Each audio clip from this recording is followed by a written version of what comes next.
Hello friends, நம்ம இன்றைக்கி exercise எதுவுமே செய்யாமல் டயட்லேயே நம்ம உடம்ப குறைக்கிறது எப்படின்னு நம்ம பார்க்கலாம்.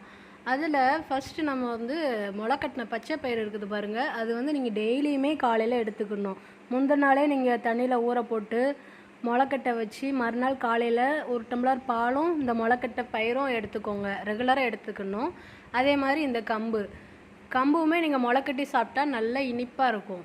இதுவே இப்போ ப்ரெஷர்லாம் ஏறும்னு நினைக்கிறவங்க கூழ் ரெடி பண்ணி குடிக்கும்போது எப்படியும் உப்பு போட்டு தான் குடிப்போம். அதை அவாய்ட் பண்ணுறதுக்கு முளைக்கட்டி சாப்பிட்றது எவ்வளோ பெட்டர். அதுக்கப்புறம் பார்த்திங்கன்னா இந்த சம்பா அவுள். இந்த அவுள் உங்களோட கொலஸ்ட்ராலை குறைக்கிறதுக்கு ரொம்பவே ஹெல்ப் பண்ணும். அது நீங்கள் உப்புமா பண்ணி சாப்பிட்டிங்கன்னா ரொம்பவே நல்லது. வெள்ளை அவளை விட சம்பா அவள் உங்களுக்கு உடம்ப குறைக்கிறதுக்கு ரொம்பவே ஹெல்ப் பண்ணும். அதுக்கப்புறம் பார்த்திங்கன்னா இடியாப்பம், இட்லி, இடியாப்பம் அந்தமாரி ஆவியில் வேக வைக்கிறத சாப்பிட்டு